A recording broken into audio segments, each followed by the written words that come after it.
شروع اللہ کا نام لے کر جو بڑا مہربان نہایت رحم والا ہے۔ صاد، قسم ہے قرآن کی جو نصیحت سے پر ہے کہ تم حق پر ہو، مگر جو لوگ کافر ہیں وہ غرور اور مخالفت میں پڑے ہیں۔ ہم نے ان سے پہلے بہت سی امتوں کو ہلاک کر دیا تو وہ عذاب کے وقت لگے فریاد کرنے، اور وہ چھٹکارے کا وقت نہیں تھا۔ اور انہوں نے تعجب کیا کہ ان کے پاس انہی میں سے ایک خبردار کرنے والا آیا، اور کافر کہنے لگے کہ یہ تو جادوگر ہے جھوٹا، کیا اس نے اتنے معبودوں کی جگہ ایک ہی معبود قرار دے دیا؟ یہ تو بڑی عجیب بات ہے۔ اور ان میں جو معزز تھے وہ چل کھڑے ہوئے اور بولے کہ چلو اور اپنے معبودوں کی پوجا پر قائم رہو، بے شک یہ ایسی بات ہے جس میں کوئی خاص غرض ہے۔ یہ بات کسی دوسرے مذہب میں ہم نے کبھی سنی ہی نہیں، یہ تو بالکل گھڑی ہوئی بات ہے۔ کیا ہم سب میں سے اسی پر نصیحت کی کتاب اتری ہے؟ اصل بات یہ ہے کہ یہ لوگ میری نصیحت کی طرف سے شک میں ہیں، بلکہ انہوں نے ابھی میرے عذاب کا مزہ نہیں چکھا۔ کیا ان کے پاس تمہارے پروردگار کی رحمت کے خزانے ہیں جو غالب ہے، سب کچھ عطا کرنے والا ہے؟ یا آسمانوں اور زمین اور جو کچھ ان میں ہے ان سب پر انہی کی حکومت ہے؟ تو چاہیے کہ رسیاں تان کر آسمانوں پر چڑھ جائیں۔ یہاں شکست کھائے ہوئے گروہوں میں سے یہ بھی ایک لشکر ہے۔ ان سے پہلے نوح کی قوم اور عاد اور میخوں والا فرعون بھی جھٹلا چکے ہیں، اور سمود اور لوط کی قوم اور بن کے رہنے والے بھی، یہی وہ شکست خوردہ گروہ ہیں۔ ان سب نے پیغمبروں کو جھٹلایا تو میرا عذاب ان پر آ واقع ہوا، اور یہ لوگ تو صرف ایک زور کی آواز کا جس میں شروع ہونے کے بعد کچھ وقفہ نہیں ہوگا انتظار کرتے ہیں، اور کہتے ہیں کہ اے ہمارے پروردگار، ہم کو ہمارا حصہ جلدی سے حساب کے دن سے پہلے ہی دے دے۔ اے پیغمبر صلی اللہ علیہ وآلہ وسلم، یہ جو کچھ کہتے ہیں اس پر صبر کرو، اور ہمارے بندے داؤد کو یاد کرو جو صاحب قوت تھے، بے شک وہ رجوع کرنے والے تھے۔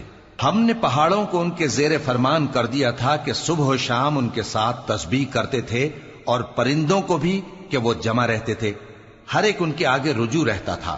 اور ہم نے ان کی بادشاہی کو مستحکم کیا اور ان کو حکمت اور فیصلہ کن خطابت عطا فرمائی۔ اور اے نبی صلی اللہ علیہ وآلہ وسلم، کیا تمہارے پاس ان جھگڑنے والوں کی بھی خبر آئی ہے جب وہ دیوار پھاند کر اندر داخل ہوئے؟ جس وقت وہ داؤد کے پاس آئے تو وہ ان سے گھبرا گئے۔ انہوں نے کہا کہ خوف نہ کیجیے، ہم دونوں کا ایک مقدمہ ہے کہ ہم میں سے ایک نے دوسرے پر زیادتی کی ہے، تو آپ ہم میں انصاف سے فیصلہ کر دیجئے اور بے انصافی نہ کیجیے گا، اور ہم کو سیدھا راستہ دکھا دیجئے۔ بات یہ ہے کہ یہ میرا بھائی ہے، اس کے ہاں 99 دمبیاں ہیں اور میرے پاس ایک دمبی ہے۔ یہ کہتا ہے کہ یہ بھی میرے حوالے کر دے، اور گفتگو میں مجھ پر حاوی ہو رہا ہے۔ انہوں نے کہا کہ یہ جو تیری دمبی مانگتا ہے کہ اپنی دمبیوں میں ملا لے، بے شک تجھ پر ظلم کرتا ہے، اور اکثر شریک ایک دوسرے پر زیادتی ہی کیا کرتے ہیں۔ ہاں، جو ایمان لائے اور عمل نیک کرتے رہے، اور ایسے لوگ بہت کم ہیں۔ اور داؤد نے خیال کیا کہ اس واقعے سے ہم نے ان کو آزمایا ہے، تو انہوں نے اپنے پروردگار سے مغفرت مانگی اور جھک کر سجدے میں گر پڑے اور اللہ کی طرف رجوع کیا، تو ہم نے ان کو بخش دیا، اور بے شک ان کے لیے ہمارے ہاں قرب اور عمدہ مقام ہے۔ اے داؤد، ہم نے تم کو زمین میں خلیفہ بنایا ہے، تو لوگوں میں انصاف کے فیصلے کیا کرو، اور خواہش کی پیروی نہ کرنا کہ وہ تمہیں اللہ کے رستے سے بھٹکا دے گی۔ جو لوگ اللہ کے رستے سے بھٹکتے ہیں ان کے لیے سخت عذاب ہے، اس لیے کہ انہوں نے حساب کے دن کو بھلا دیا۔ اور ہم نے آسمان اور زمین کو اور جو کائنات ان میں ہے اس کو بے مقصد نہیں پیدا کیا۔ یہ ان کا گمان ہے جو کافر ہیں، سو کافروں کے لیے دوزخ کا عذاب ہے۔ جو لوگ ایمان لائے اور عمل نیک کرتے رہے، کیا ان کو ہم ان کی طرح کر دیں گے جو ملک میں فساد کرتے ہیں، یا پرہیزگاروں کو بدکاروں کی طرح کر دیں گے؟ یہ کتاب جو ہم نے تم پر نازل کی ہے بابرکت ہے، تاکہ لوگ اس کی آیتوں میں غور کریں اور تاکہ اہل عقل نصیحت حاصل کریں۔ اور ہم نے داؤد کو سلیمان عطا کیے، بہت خوب بندے تھے، اور وہ اللہ کی طرف بہت رجوع کرنے والے تھے۔ جب ان کے سامنے شام کو اصیل گھوڑے پیش کیے گئے تو کہنے لگے کہ میں نے اپنے پروردگار کی یاد سے غافل ہو کر مال کی محبت اختیار کی، یہاں تک کہ آفتاب پردے میں چھپ گیا۔ بولے کہ ان کو میرے پاس واپس لاؤ۔ پھر ان کی ٹانگوں اور گردنوں پر ہاتھ پھیرنے لگے، اور ہم نے سلیمان کی آزمائش کی اور ان کے تخت پر ایک دھڑ سا ڈال دیا۔ پھر انہوں نے اللہ کی طرف رجوع کیا اور دعا کی کہ اے پروردگار مجھے معاف فرما اور مجھ کو ایسی بادشاہی عطا فرما کہ میرے بعد کسی کو شایع نہ ہو، بے شک تو سب کچھ عطا فرمانے والا ہے۔ پھر ہم نے ہوا کو ان کے زیر فرمان کر دیا کہ جہاں وہ پہنچنا چاہتے ان کے حکم سے نرم نرم چلنے لگتی، اور جنوں کو بھی ان کے زیر فرمان کیا۔ یہ سب عمارتیں بنانے والے اور غوطہ مارنے والے تھے، اور کچھ دوسروں کو بھی جو زنجیروں میں جکڑے ہوئے تھے۔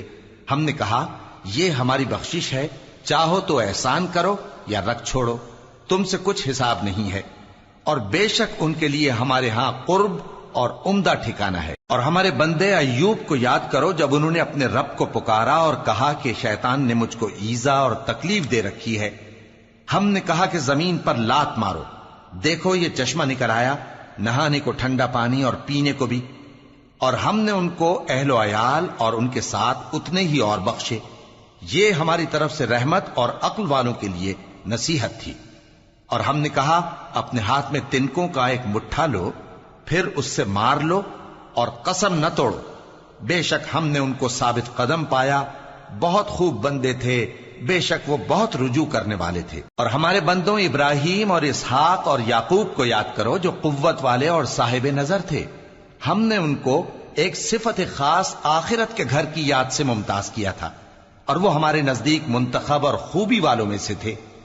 اور اسماعیل اور الیسع اور ذوالکفل کو یاد کرو، اور یہ سب بھی خوبی والوں میں سے تھے۔ یہ نصیحت ہے اور پرہیزگاروں کے لیے تو عمدہ ٹھکانہ ہے، ہمیشہ رہنے کے باغ جن کے دروازے ان کے لیے کھلے ہوں گے، ان میں تکیے لگائے بیٹھے ہوں گے، اور کھانے پینے کے لیے بہت سے میوے اور مشروبات منگاتے رہیں گے، اور ان کے پاس نیچی نگاہ رکھنے والی اور ہم عمر حوریں ہوں گی۔ یہ وہ چیزیں ہیں جن کا حساب کے دن کے لیے تم سے وعدہ کیا جاتا تھا، یہ ہمارا رزق ہے جو کبھی ختم نہیں ہوگا۔ یہ نعمتیں تو فرمانبرداروں کے لیے ہیں، اور سرکشوں کے لیے برا ٹھکانہ ہے، یعنی دوزخ جس میں وہ داخل ہوں گے، اور وہ بری آرام گاہ ہے۔ یہ کھولتا ہوا گرم پانی اور پیپ ہے، اب اس کے مزے چکھیں، اور اسی طرح کے اور بہت سے عذاب ہوں گے۔ یہ ایک فوج ہے جو تمہارے ساتھ گھستی چلی آ رہی ہے، ان کو خوشامدید نہ کہا جائے۔ یہ دوزخ میں جانے والے ہیں، کہیں گے بلکہ تمہیں کو خوشامدید نہ کہا جائے، تمہیں تو یہ بلا ہمارے سامنے لائے ہو، سو یہ برا ٹھکانہ ہے۔